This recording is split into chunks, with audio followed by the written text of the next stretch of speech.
இத்தனை நாள் சனி பிடியில் கொஞ்சம் இருந்திருப்பீங்க. எப்படா குரு வருவார் அப்படின்னு காத்துட்டு இருந்திருப்பீங்க. இப்போ குரு உங்களுக்கு ஒரு நல்ல பாதையை காட்டுறதுக்கு தான் வரார். சுகாதார பிரச்சனைனால ஏதாவது தொற்று வியாதிகள் வரக்கூடிய ஒரு அமைப்போ இந்த மாதிரி இருக்கும். அதில் மட்டும் நீங்கள் கொஞ்சம் கவனம் செலுத்தி இருந்துக்கிறது அப்படிங்கிறது நல்லது. சனி கிளாஸ் எடுத்துக்கிட்டு இருக்குது சிம்மத்துக்கு. பாதி வாழ்க்கை என்ன அப்படிங்கிறத இப்போ புரிய ஆரம்பிச்சிருக்கோம் உங்களுக்கு. Presenting sponsor Tamil Matrimony.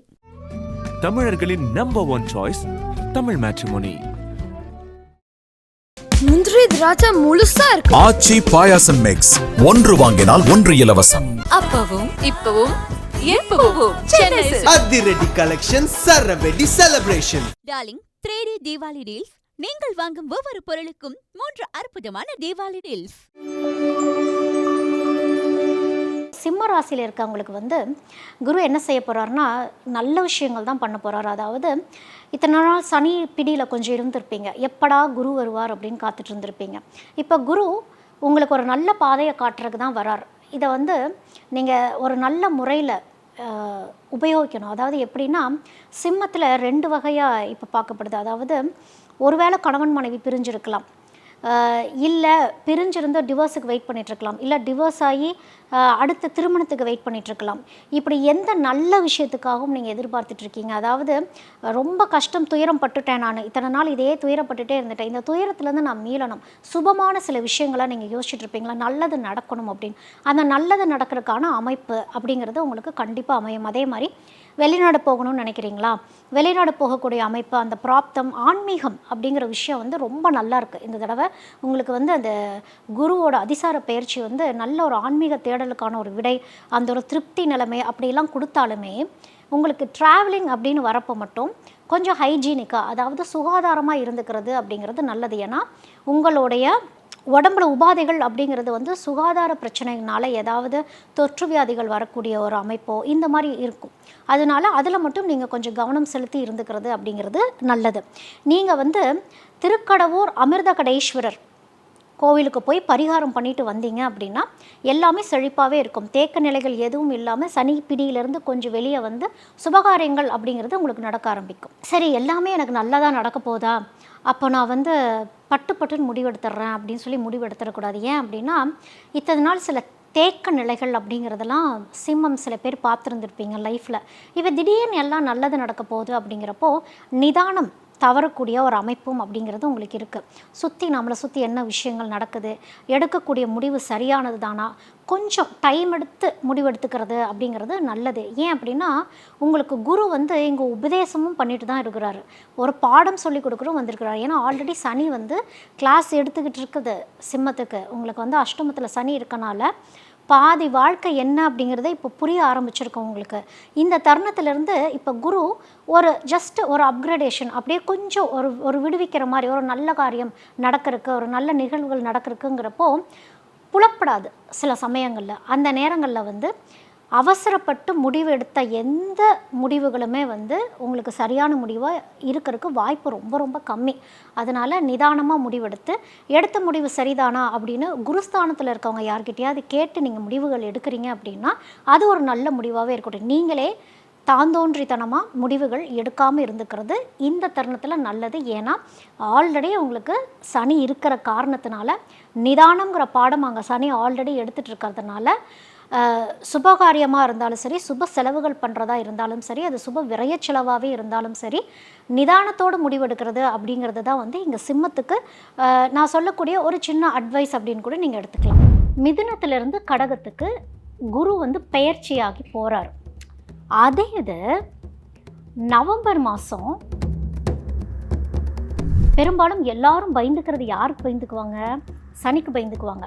நிஜமாலுமே யாருக்கு பயந்துக்கணும் தெரியுமா? ஜஸ்ட் லைக் தட் குரு வந்துட்டாரு, எங்களை எல்லாம் காப்பாற்றிடுவார் அப்படிங்கிறத விட கிட்டத்தட்ட 13 மாதங்கள் ஒரு ராசியில் இருப்பார் அப்படின்னு சொல்லப்படுது. அதுதான் குரு பயிற்சியை நம்ம பார்க்குறோம். இங்கே என்ன ஆகுது அப்படின்னா, யாரெல்லாம் ரொம்ப கவனமாக இருக்கணும் இந்த குரு அதிசார பயிற்சி அப்படின்னு பார்க்குறப்போ, கர்மத்திலேருந்து தான் தர்மத்துக்கு போகணுங்கிறது தான் விதி. அப்போ அந்த கர்மத்திலேருந்து தர்மத்துக்கு போகணும் அப்படின்னா என்ன பண்ணணும்? சில பரிகார முறைகள்லாம் சரியான முறையில் பண்ணி பயபக்தியோடு பண்ணி. குமுதம் பக்தி நேயர்களுக்கு எனது வணக்கங்கள். இன்றைக்கி நம்ம பேச போகிற விஷயம் என்ன அப்படின்னா, குரு அதிசார பெயர்ச்சி. அது என்ன குரு அதிசார பெயர்ச்சி? சனி ஏற்கனவே எங்களை வச்சு செஞ்சிகிட்டு இருக்கு, குரு வந்து காப்பாற்ற மாட்டாரா அப்படிங்கிற மாதிரி இருக்கும். அது வந்து குரு பெயர்ச்சிக்காக நம்ம காத்திருக்கிறது. அக்டோபர் 18, 2025 மிதுனத்திலிருந்து கடகத்துக்கு குரு வந்து பெயர்ச்சியாகி போகிறார். அதே இது நவம்பர் மாதம் திரும்பி கடகத்திலிருந்து மிதுனத்துக்கே போகிறார். அதுதான் அதிசார பெயர்ச்சி, அதாவது ரிவர்ஸில் போகிறது அப்படின்னு சொல்கிறது. குருனா யார்? குரு வந்து அவர் தேவகுரு இல்லையா? அவரை வந்து பிரகஸ்பதி அப்படின்னு சொல்கிறது. தேவர்களுக்கெல்லாம் அவர் குரு. அப்போ குரு இருக்கிறப்ப என்னென்ன நல்ல விஷயங்கள் நம்ம வாழ்க்கையில் நடக்கும். குரு வந்து பிள்ளை பேராகட்டும், திருமணம், செல்வம், செழிப்பு, அனைத்து நல்ல விஷயங்களுக்கும் குரு ரொம்ப மங்களமாக பார்க்கப்படக்கூடிய ஒரு கிரகம் இல்லையா? சனிக்கிட்டிருந்து தப்பிக்க ஒரே வழி குரு அப்படின்னு இருந்தாலும் பெரும்பாலும் எல்லாரும் பயந்துக்கிறது யாருக்கு பயந்துக்குவாங்க? சனிக்கு பயந்துக்குவாங்க. நிஜமாலுமே யாருக்கு பயந்துக்கணும் தெரியுமா? குருக்கு தான் பயந்துக்கணும். ஏன் அப்படின்னா, குரு ஞானக்காரகன். அதாவது தர்மமாக இருந்தால் மட்டுமே குரு உதவி பண்ணுவார். இல்லை அப்படின்னா தர்மம் தலை காக்கும். கிருஷ்ணர் எப்படி வந்து லேட்டாக வந்தாலும் பாண்டவர்களுக்கு வந்து தர்மப்படி எப்படி யுத்தம் பண்ணணுமோ அதை சொல்லி கொடுத்து வெற்றி அடைய வச்சார் இல்லையா? தர்மத்தின் பக்கமே கிருஷ்ணர் நிற்பார். தெய்வம் தர்மத்தின் பக்கமே நிற்கும் அப்படிங்கிறது தான் வந்து குருவோட கொள்கையே. அதனால ஜஸ்ட் லைக் தட் குரு வந்துட்டாரு, எங்களை எல்லாம் காப்பாற்றிடுவார் அப்படிங்கிறத விட நம்ம எந்த அளவுக்கு நியாய தர்மத்தோடு இருக்கிறோம் அப்படிங்கிறது தான் வந்து குரு நம்மளுக்கு சொல்லக்கூடிய விஷயமா இருக்கு. சரி, இந்த குரு அதிசார பெயர்ச்சினா என்ன? இன்னும் கொஞ்சம் தெளிவாக சொல்லுங்கள், புரிகிற மாதிரி சொல்லுங்கள், எங்களுக்கு அது புரியல. பெயர்ச்சினா என்ன, அதிசார பெயர்ச்சினா என்ன அப்படின்னா, நம்ம வந்து ஒரு வண்டியில் போகிறோன்னு வச்சுக்கோங்க, ஒரு பஸ்ஸுன்னு வச்சுக்கோங்க, எல்லாருமே பஸ்ஸில் போயிருப்போம். இப்போ நம்ம பஸ்ஸில் போயிட்டு அந்த பஸ்ஸு நிற்கிது, பக்கத்தில் ஒரு ட்ரெயின் ஃபாஸ்ட்டாக போகிறப்போ நம்ம எப்படி ஃபீல் பண்ணுவோம்? பஸ்ஸு ரிவர்ஸில் போகிற மாதிரி ஃபீல் பண்ணுவோம். ஆனால் பஸ்ஸு அங்கேயே தான் நிற்கிது, பஸ்ஸு ரிவர்ஸில் போகலை. அந்த மாதிரி குரு என்ன ஆகுறாருன்னா, குரு ஜென்ரலாகவே ஒரு வருடம் ஒரு ஒரு ஒரு ஒரு ராசி கட்டத்தில் இருப்பார். மொத்த ராசி கட்டங்களையும் சுற்றி வரக்கு 12 வருடம் ஆகும் அப்படின்னு சொல்லுவாங்க. அதாவது கிட்டத்தட்ட 13 மாதங்கள் ஒரு ராசியில் இருப்பார் அப்படின்னு சொல்லப்படுது. அதுதான் வந்து குரு பெயர்ச்சியாக நம்ம பார்க்குறோம். இங்கே என்ன ஆகுது அப்படின்னா, குரு மிதுனத்திலிருந்து கடகத்துக்கு போயிட்டு இதே மாதிரி நான் எப்படி உங்களுக்கு ரிவர்ஸ் சொன்னேன், அந்த மாதிரி இப்போ ரிவர்ஸ் போகிறார். இப்போ அப்படியே, அதாவது நம்மளுடைய பூமி சுழற்சி எப்படி காட்டுது அப்படின்னா, இது வந்து வானில் நடக்கக்கூடிய ஒரு அதிசயமாகவே பார்க்கப்படுது. அதாவது ஜென்ரலாக குரு பாட்டுக்கு முன்னோக்கி தான் போகணும். வக்ரம் அடைகிறார். வக்ரம்ங்கிறது ஒரு குடிகாரரை போல பிஹேவ் பண்ணுற மாதிரி ஒரு விஷயம். நிதானத்தை இழந்து அதாவது இந்த இடத்துல என்ன ஆகுறாருன்னா, குரு கொஞ்சம் லேட் பண்ண போகிறார். என்னென்ன செழிப்புகள்லாம் கொடுத்துட்டு இருந்தாரோ டக்குன்னு அப்படியே ஸ்டாப் ஆகுறாரு அந்த இடத்துல. அப்போ என்ன பண்ணுவார்? குரு ஏன் ஸ்டாப் ஆகுறாரு? குரு உங்களுக்கு கொஞ்ச நேரம் யோசிக்க வைப்பார். இப்போ நம்ம வந்து தெய்வ தரிசனங்களுக்கு போகிறோம், காத்திருந்து தரிசனம் பண்ணிட்டு வரோம் இல்லையா? கொஞ்சம் நேரம் நம்மளுக்கு அப்படியே டயர்ட் ஆகும், எப்படா கடவுளை பார்ப்போம்னு பார்த்துருவோம். அதே தான் வந்து இந்த ரிவர்ஸ் போயிட்டு ரெட்ரோகேட் அப்படின்னு சொல்லுவாங்க. குரு வந்து பின்னோக்கி போன மாதிரி தெரியும், திரும்பவும் அதே பழைய நிலைமைக்கு அவர் மறுபடியும் இந்த வருட கடைசியிலே திரும்பவும் வந்துடுவார். கொஞ்ச நாளைக்கு தற்காலிகமாக அந்த மாதிரி இருக்கக்கூடிய அந்த வானியல் சாஸ்திரப்படி அந்த வானத்தில் நடக்கக்கூடிய சில விஷயங்கள்னால அப்படி நம்மளுக்கு அந்த பூமியோட சுழற்சியால் அப்படி தெரியுது.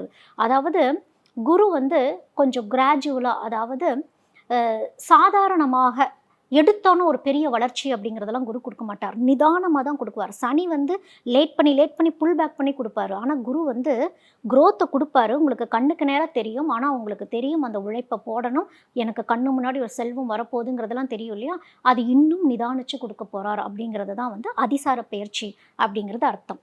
இப்போது என்னென்ன ராசிகளுக்கு இந்த அதிசார பெயர்ச்சி என்னென்ன மாதிரியான நல்லதை எப்படி கொடுக்க போகிறாரு, என்ன பாடத்தை கற்பிக்க வராரு அப்படிங்கிறத நம்ம தெரிஞ்சுக்கணும். ஏன்னா குரு அப்படின்னாலே பாடம் கற்பிக்க தானே வராரு. அதுவும் இந்த அதிசார பயிற்சி எப்படி தெரியுமா? ஒரு கிளாஸில் இருந்து புதுசாக இன்னொரு கிளாஸுக்கு ஒரு வாத்தியார் போகிறப்ப அந்த வாத்தியார் எப்படி நம்மள்ட்ட பிஹேவ் பண்ண போகிறாருன்னே நம்மளுக்கு தெரியாது. அந்த மாதிரி தான் இப்போது இந்த அதிசார பயிற்சியும் நம்மளுக்கு உணர்த்த போகக்கூடிய விஷயமா இருக்கும். சரி, இந்த குரு அதிசார பயிற்சி யாருக்கெல்லாம் நல்லது பண்ண போகிறார் அப்படின்னா, கடகம், ரிஷபம், மீனம், இந்த 3 ராசிகளுக்குமே வந்து குரு அதிசார பயிற்சி நிச்சயமாக நல்ல விஷயங்கள் தான் கொடுக்கும். நான் சொன்ன சில விஷயங்கள் இருக்குல்லையா, கொஞ்சம் கவனமாக இருந்துக்கணும். அதில் கவனமாக இருந்துட்டிங்கன்னா உங்களுக்கு ஜாக்பாட்டே அடிக்கக்கூடிய ஒரு அமைப்பு அப்படிங்கிறது இருக்குது. யாரெல்லாம் ரொம்ப கவனமாக இருக்கணும் இந்த குரு அதிசார பயிற்சி அப்படின்னு பார்க்குறப்போ, மிதுனம், தனுசு, மகரம் கொஞ்சம் கவனமாக இருந்துக்கிறது நல்லது இந்த அதிசார பயிற்சியில். ஏன்னா குரு கொஞ்சம் பின்தங்கி இருக்கிறதுனால எங்கேயாவது ஒரு இடத்துல அவமானங்கள் சந்திக்கக்கூடிய ஒரு தருணத்தை அப்படிங்கிறது உருவாகிவிடும். குரு உருவாக்க மாட்டார், குரு பின்தங்கி இருக்கிறதுனால அப்படி அமையக்கூடிய ஒரு தருணம் இருக்கிறதுனால கவனம், மிக கவனம் அப்படின்னே நான் இந்த 3 ராசிகளுக்கும் சொல்லுவேன். யாருக்கெல்லாம் ஓகே அதாவது ஒரு மத்தியமமாக இருக்குது, ஒன்றும் இல்லை, நீங்கள்லாம் பிரச்சனை இல்லை, உங்களையெல்லாம் குரு அதிசார பயிற்சி பெருசாக ஒன்றும் தாக்க போகிறது இல்லை அப்படிங்கிறவங்களாம் யாருன்னு பார்த்தீங்க அப்படின்னா மேஷம், கன்னி, துலாம், விருச்சகம், கும்பம். உங்களுக்கெல்லாம் வந்து ஒரு மத்தியமமான ஒரு பலன் அப்படிங்கிறது தான் வந்து இந்த குரு அதிசார பயிற்சி அப்படிங்கிறது சொல்லுது. பொதுவாகவே குரு அப்படிங்கிறவர் எதுக்கு வரார் அப்படின்னாலே நம்ம செஞ்ச தவறுகளிலிருந்து சுட்டி காட்டி அதை சரி செய்யறதுக்கு தான். அப்போ இந்த குரு அதிசார பயிற்சி பார்த்து நம்ம எதுக்கு பயந்துக்கணும்னா தர்மத்துக்கு தான் பயந்துக்கணும். சில பரிகார முறைகள்லாம் சரியான முறையில் பண்ணி பயபக்தியோடு பண்ணி இனிமேல் அந்த தவறை நான் செய்ய மாட்டேன், திருப்பி திருப்பி அதே பேட்டர்ன் அந்த ரெப்பிட்டேஷனுக்குள்ளே நான் போக மாட்டேன் அப்படிங்கிற குருக்கெல்லாம் வந்து வாக்கு கொடுத்துடணும். நம்ம குரு வழிபாடு பண்ணுறோம் அப்படின்னாலே அவர் வந்து நம்மளுக்கு டீச்சர் தானே. அந்த டீச்சர் என்ன சொல்லுவாங்க, ஓகே இனிமேல் நீ இந்த தவறு பண்ணக்கூடாது, இனிமேல் அந்த தவறு பண்ண மாட்டேன்னு சொல்லிட்டு திரும்பவும் நம்ம அந்த தவறு பண்ணுறோன்னா கர்மத்தின் பாதையில் போயிடுவோம். இது எப்படின்னா கர்மத்திலேருந்து தான் தர்மத்துக்கு போகணுங்கிறது தான் விதி.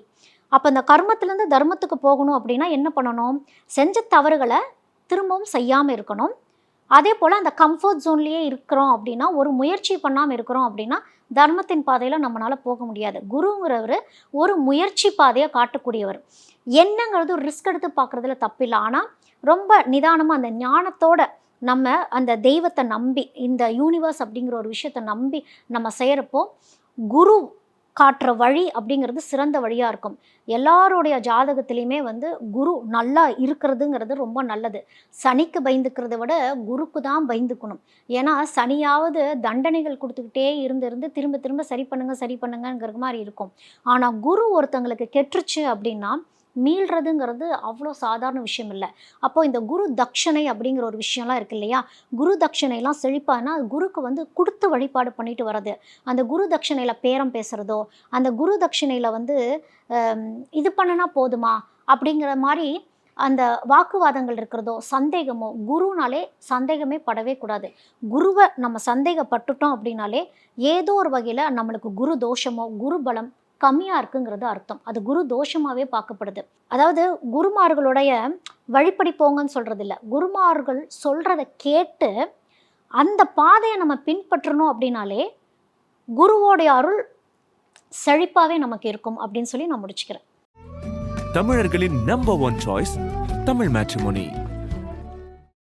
ஆச்சி ராயல் குலோப் ஜாமுன் பேக்ஸ் 1 வாங்கினால் 1 இலவசம். அப்பவும் இப்பவும் எப்பவும் சென்னை அதிரடி கலெக்ஷன் சரவெடி celebration. Darling 3D Deepavali deals. நீங்கள் வாங்கும் ஒவ்வொரு பொருளுக்கும் 3 அற்புதமான தீபாவளி டீல்ஸ்.